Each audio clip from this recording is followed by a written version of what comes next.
A very good evening to all of you. Now, today's topic of discussion is a very important topic since you have your optional examination next week, this week itself.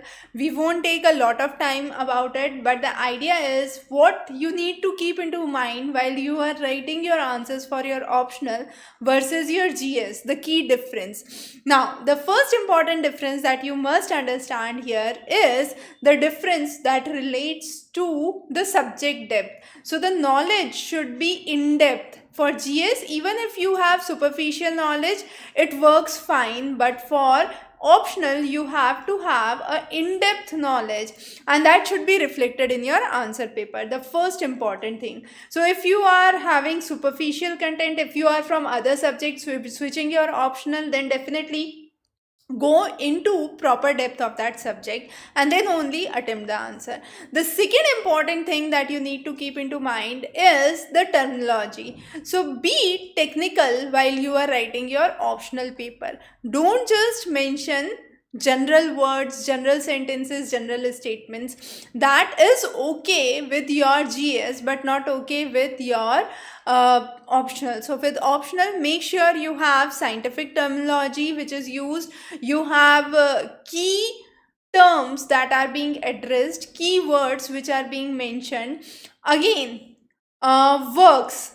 So works, when I say, those pertain to the scholars from the respective field. So it could be the scientists, the researches which have been done in that field, and that is highly important for your optional. So key researches, you can cite researchers, you can cite examples from, let's say, NCBI, you can cite examples from NPI, various other journals which you are familiar with, which are from your optional background. So I'm not citing the names because different optionals would have different research publications which are there, but yes, research publications and their contemporary finding, highly important for your optional paper, not that for your GS. In your GS, even if you are reading your newspaper, your editorial, and then you are writing core content based on what you have read in your newspapers or your editorials, that works perfect. But for optional, you need to have scientific basis and scientific understanding for the same. So research papers, journals, specific articles pertaining to the theory. Then you can cite down global examples. Mention more of data and statistics. So be very specific, similar to while you are writing your research publication. As you do in your research publication, you need to be highly specific. Similarly, for your optional, you need to be specific. Then, as I said, subject knowledge is key. So in-depth knowledge is required, no superficial content. I give you a very simple example. For example, there is a question pertaining to earthquake. Now this question can be asked, has been asked in your GS this time. Question on volcano has been asked in your, can be asked in your optional again this time. Now how would you differentiate the same question while you are writing your answer in GS versus optional? So in your GS, you can be very broad in the kind of ideas that you are taking. So you can simply write down the major areas where you have earthquake, the basis for the earthquake, and so on and so forth. Okay, under optional, you would have to have an in-depth analysis. What were the parameters, what were the factors that affected, what are the basic theories that can lead to earthquake, what are the preventive measures that can be adopted. So you have to prove that you are a subject expert there, and it's not just the general knowledge which you have acquired from newspaper or general geographic basic books. Okay, so that's the key difference. So be very specific. Try to mention the specific methodologies through which detection has been done. Yes, Vinay, please feel free to ask. Vinay, Prashant, Lovepreet, any of you, if you have any questions, feel free to post those in the comment. I'll take those on a priority, definitely. So if you have any like for the earthquake itself, the reasons, the basic theories that could be the reason for the earthquake origin. So let's say if you want to mention those as plate tectonics theory or the drift theory, you will have to explain those in depth in an optional, but that's not required in your GS. For GS, you can always be kind of have a generalized perspective. Again, for your optional, you would have to do an in-depth research. I give you another good example. Let's say glacial lake outburst. That was one of the questions in your optional last year. So in that case, what would be the scenario for your optional? You would have to give the reason why this is happening. So let's say if we cite an example of carbon soot, why carbon soot has been responsible. So you will have to jot down that how global greenhouse effect and warming has been affecting those regions, and therefore there have been a specific issues in those areas where carbon soot is there. So closer to the regions where you have cities, where you have urban dwellings, pollution levels are higher, and those are one of the causes for deposition of black soot. So that is how you actually present your answer in your optional. Then you give case studies of other activities which have happened globally, how those have been different or similar with respect to India, and what could be the other modulities that need to be incorporated in order to address this issue. So those are some of the key dimensions that should be part of your thought process while you are attempting the same answer for your optional versus your GS. I hope that makes sense. Okay.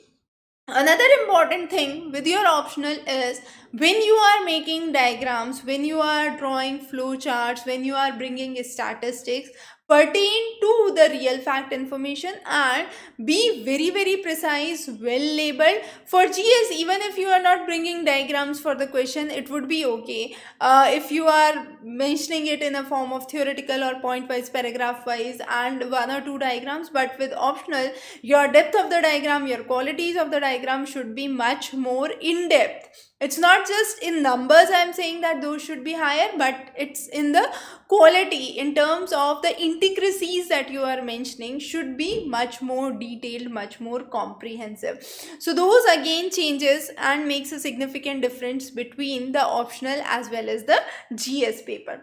However, since you have already appeared for your GS and the GS paper is already done, you have a little idea as to what we said, the expected questions, what we discussed can be covered and have been important. So for GS, for your optional, again for specifically for your geography optional, we have already covered one of the expected question classes, so just refer that in detail and that would be probably helpful for your upcoming optional examination. There is a question from Vinay. I am preparing for sub-inspector exam and there are only few days remaining. Should I read Lakshmikant? I have some topics done when I'm in graduation. I would definitely recommend that you go for Lakshmikant rather than Arihant. So Arihants are not a specific targeted books, but they are good for they are okay for last moment preparation. But yes, specific books authored on specific topics definitely much more recommended. NCERT is no way is the biggest important thing that you have to cover. Very good question from Big Bang. Probably this is one of the questions that we would cover in the next class. When it comes to the mains, if you are appearing for administrative services or foreign services, for either of those, you have the same syllabus, exactly same syllabus. So if you are from your sciences background, if you are choosing, let's say, agriculture, chemistry, botany, zoology as one of the subjects, you should fill both the forms. For forest services, you would be posted as a forest officer. That's the key difference when it comes to the posting. That's the main difference. But in the terms of examination, it's one and the same thing, because your prelims is a common examination. You have to just opt for UPSC and UPSC as well as IFS. Now with the IFS mains, the key thing is the syllabus is exactly the same, the nature of questions are more or less exactly the same.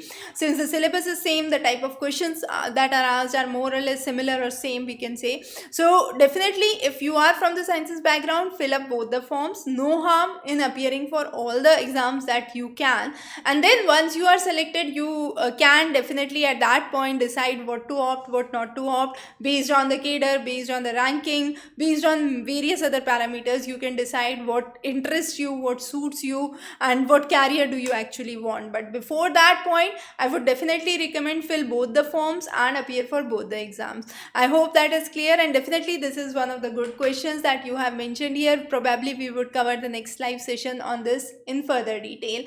So as I said before, your optional, I'll remain short and sweet here. So wish you very good luck for your optional preparation, and if you have any specific doubt, any specific concerns, feel free to just email us.